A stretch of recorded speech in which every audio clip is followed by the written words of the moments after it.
Hello students, welcome to Amar tuition classes. आज मैं आपका टैक्सेशन में chapter 8 assessment procedure and collection of taxes ये चैप्टर करवाने वाला हूं। अब चैप्टर का नेम है असेसमेंट प्रोसीजर। हमारी इनकम कितनी हुई और उस इनकम पर टैक्स कितना होगा, ये सब कैलकुलेट करना पड़ता है। इसे कहते हैं assessment procedure. And collection of taxes का मीनिंग होगा कि जो टैक्स हैं वो कलेक्ट कैसे होते हैं, गवर्नमेंट कैसे हमसे टैक्सेस लेती है, उसे हम सीखेंगे। इस चैप्टर में कुछ इम्पॉर्टेंट पॉइंट हैं, जैसे कि permanent account number,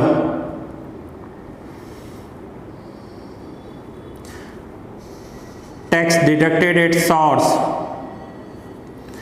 advance payment of tax, levy of interest,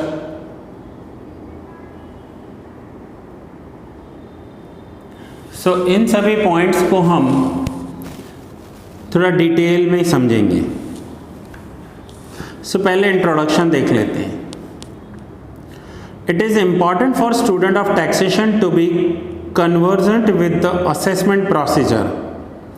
this chapter deals with the provisions relating to time for filling the return. कोई भी हम रिटर्न फाइल करेंगे तो उस रिटर्न फाइल की एक डेट होती है। समझो आपने लास्ट ईयर कोई भी इनकम की, तो उस इनकम का इनकम टैक्स आपको कब तक पे करना है। गवर्नमेंट को अपना पूरा कैलकुलेशन बताना है, तो उसके लिए आपको कितना टाइम मिलता है।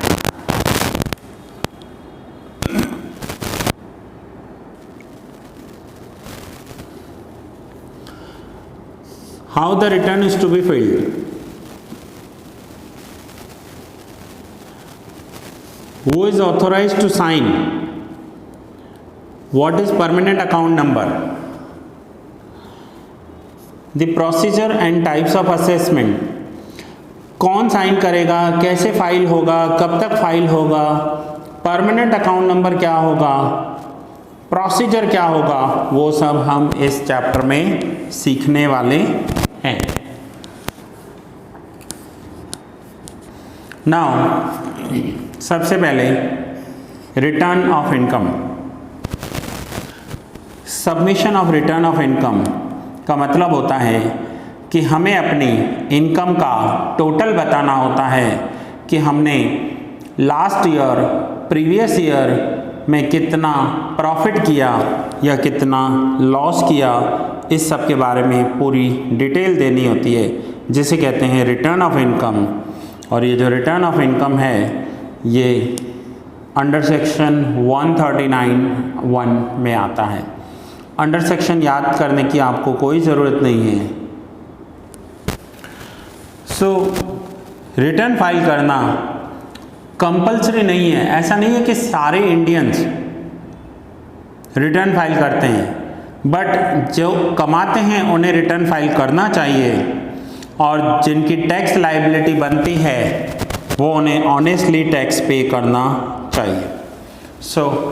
ये अलग अलग टाइप के रिटर्न्स हैं। कौन से रिटर्न हैं? एक है ITR 1, return of income for resident and ordinary resident individual having income from salary और हाउस प्रॉपर्टी। अगर किसी की सैलरी या हाउस प्रॉपर्टी है तो उसे ITR 1 फाइल करना होगा। कोई HUF है या बिजनेस कर रहा है तो उसे ITR 2 फाइल करना होगा। अगर कोई हिंदू अनडिवाइडेड फैमिली में से इनकम करता है तो उसे ITR 3 फाइल करना होगा। ITR means income tax return. ऐसे अलग अलग ITR बने हुए हैं कि जो असेसी है, जिसको टैक्स पे करना है, वो किसके अंडर आता है और उसके रूल्स उस पर एप्लीकेबल होंगे। Now time for filling the return, mostly income tax file करने के लिए अलग अलग टाइप में अलग अलग टाइम दिया जाता है। जब कंपनी होती है तो 30 नवंबर और 31 अक्टूबर, ये अलग अलग इन्हें टाइम दिया जाता है इंटरनेशनल एंड डोमेस्टिक के लिए।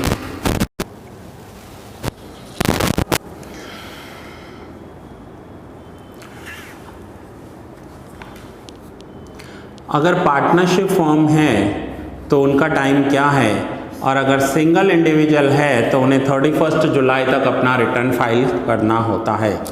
जैसे समझो कोई जॉब कर रहा है तो उसे 31 जुलाई तक करना होता है। मैं एज अ टीचर हूँ तो मुझे 31 जुलाई तक करना होगा। और अगर कंपनी है, पार्टनर हैं, तो उन्हें अलग अलग डेट्स दिए गए हैं। Amount of fee payable for late filing of return of income, अगर लेट फाइल किया तो उसके लिए 5000 का पेनल्टी है। आपकी इनकम हुई, टाइम पर अपना इनकम टैक्स पे कर दो, टाइम पर अपना रिटर्न फाइल कर दो। अगर आपने टाइम पर नहीं किया तो 5000 का पेनल्टी लगेगा। सो ये पेनल्टी है, टाइम है कि इस टाइम का इतने टाइम में करना है। नाउ टाइप्स ऑफ रिटर्न कौन से होते हैं? So first is return of loss. अगर किसी को लॉस हुआ है तो वो ये रिटर्न फाइल करेगा। बिलेटेड रिटर्न, अगर किसी को लेट हुआ है तो उसे लेट रिटर्न फाइल करना होगा, बट उसके ऊपर पेनल्टी लगेगी, इंटरेस्ट लगेगा 1%। समझो एक एग्जांपल लेते हैं कि मैं जॉब कर रहा हूँ या मैं टीचर हूँ, मुझे 31 जुलाई तक पे करना था बट मैं लेट पे कर रहा हूँ, तो मुझे पेनल्टी देनी होगी 1% फॉर एवरी मंथ। हर एक मंथ के लिए 1% पेनल्टी चार्ज की जाएगी। So that is belated. Then defective और इनकम्प्लीट रिटर्न। डिफेक्टिव और इनकम्प्लीट रिटर्न का मतलब है कि कोई रिटर्न जो हमने जल्दी में पे कर दिया, भर दिया, वो डिफेक्टिव है, उसमें मिस्टेक्स हो गई, गलती हो गई और हमने इनकम्प्लीट पे किया है, तो उसके लिए अलग प्रोसीजर्स हैं। उसे करेक्ट किया जा सकता है, वापस रिवाइज रिटर्न फिल किया जा सकता है, करेक्शन करने के बाद फिर से रिटर्न फाइल कर सकते हैं, बट उनके अलग अलग रूल्स हैं। Within a period of 15 days, the SSC has to rectify such defects within a period of 15 days from the date of intimation or within such further extended time।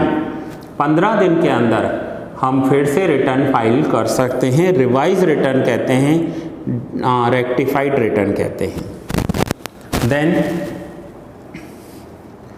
Permanent account number, PAN number.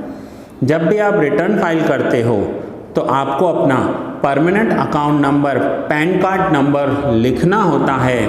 जैसे आप school में होते हो तो आपका वहाँ पर roll number होता है, ऐसे ही परमानेंट अकाउंट नंबर के ऊपर एक नंबर होता है। आप उसे रोल नंबर की तरह समझ सकते हो कि ये परमानेंट अकाउंट नंबर हमारी आइडेंटिटी नंबर है कि हम टैक्स पे करते हैं या इनकम टैक्स का रिटर्न फाइल करते हैं। सो ये परमानेंट अकाउंट नंबर होना ज़रूरी है। ये परमानेंट अकाउंट नंबर न्यू बनवा सकते हैं, इसमें टाइम भी नहीं लगता और कोई लेंदी प्रोसीजर भी नहीं है।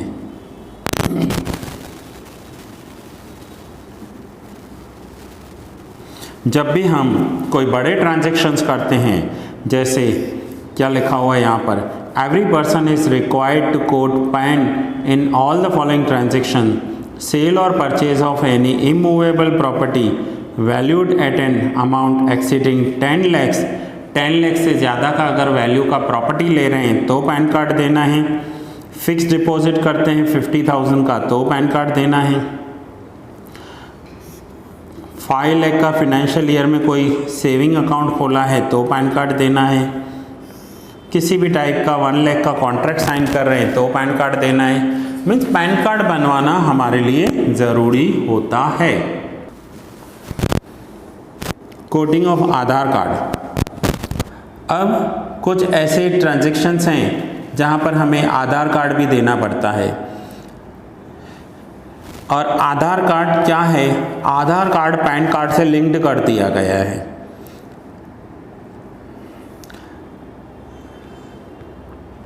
Every person who is eligible to obtain Aadhaar number shall on or after first day of July 17 quote Aadhaar number। अब तो आपके पास आधार नंबर सबके पास होगा। इवन स्कूल में एडमिशन करवाने के लिए आधार कार्ड चाहिए होता है, कॉलेज में एग्ज़ाम देने के लिए आधार कार्ड ज़रूरी होता है। Return by whom to be verified, ये आप रीड कर लेना कि रिटर्न्स को वेरीफाई कैसे करते हैं। हम खुद से वेरीफाई कर सकते हैं। रिटर्न वेरीफाई करने के लिए हमारे पास एक OTP आता है हमारे मोबाइल पर, और उस मोबाइल का OTP डालने से हमारा रिटर्न वेरीफाइड होता है। Meaning and types of assessment, कितनी टाइप्स के असेसमेंट्स होते हैं, तो वो सारे के सारे असेसमेंट्स यहाँ पर लिखे हुए हैं। कौन कौन से असेसमेंट्स हैं? तो ये असेसमेंट का एक टाइप है कि हमारी टोटल इनकम कितनी है, फिर इनकम में से हमें टैक्स कितना करना है। अब जब हम असेसमेंट करते हैं तो एक होता है सेल्फ असेसमेंट, हम खुद से पे करते हैं, या फिर हो सकता है कि हमारा कोई CA या चार्टर्ड अकाउंटेंट हो जिससे हम ये करवा सकते हैं।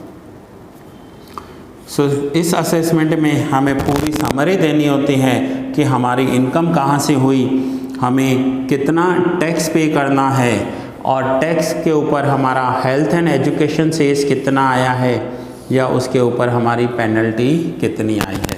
तो ये पूरा का पूरा डिटेल में हमें गवर्नमेंट को बताना होता है।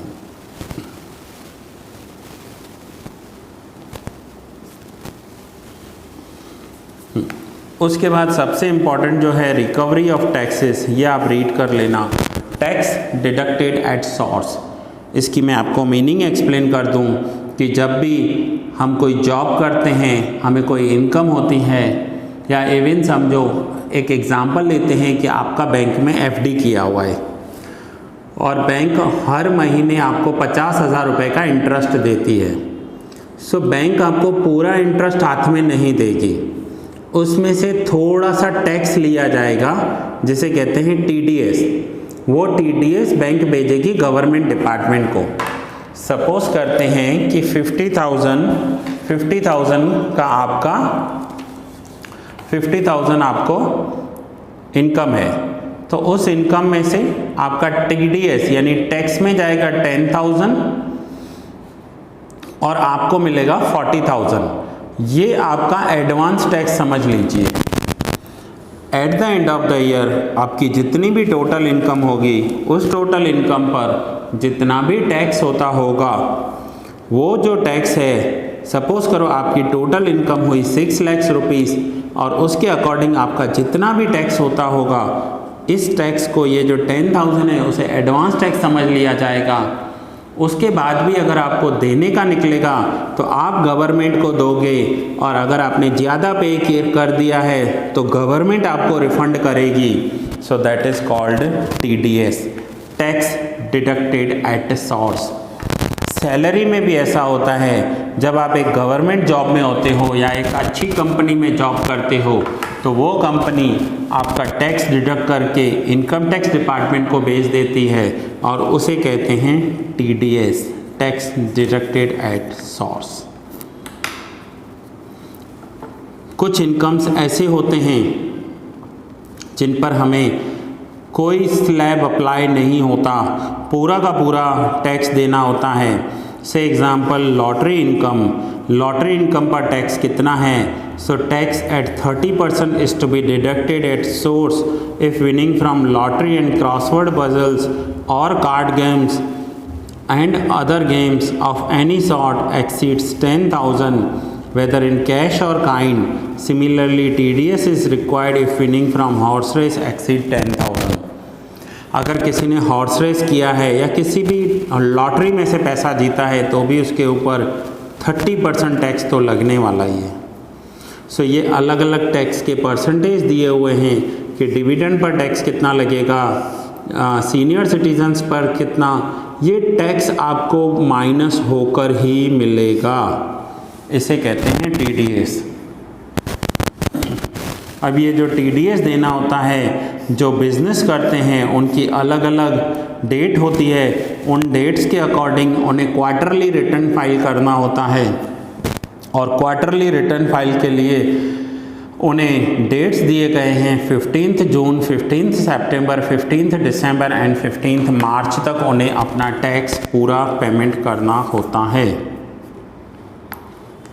अगर टाइम पर टैक्स पे नहीं किया सो 1% के अकॉर्डिंग मंथली उन्हें अपना पेनल्टी देना होता है, इंटरेस्ट। इस चैप्टर में स्टूडेंट्स ये चैप्टर यहाँ पर पूरा हो गया। छोटा सा चैप्टर है, जल्दी हो गया। रीज़न कि इसमें फ्यू सिलेक्टेड पॉइंट्स जो थे, जो मैंने आपको पहले ही बताए कि ये पॉइंट्स इम्पॉर्टेंट हैं, उन पॉइंट को हम थोड़ा डीपली करेंगे। जैसे permanent account number, TDS, levy of interest, अगर लेट किया तो 1% इंटरेस्ट लगेगा, एंड पैन कार्ड नंबर ज़रूरी है अगर आप कोई भी बड़ा ट्रांजैक्शन कर रहे हो तो। ये थियरी चैप्टर था पूरा का पूरा। स्टूडेंट्स आप रीड कर लीजिए। अगर आपको कोई भी डाउट है तो आप मुझे कॉल या व्हाट्सएप कर सकते हैं। दैट्स इट स्टूडेंट्स, ये यहाँ ही पूरा हुआ। मिलते हैं नेक्स्ट लेक्चर में।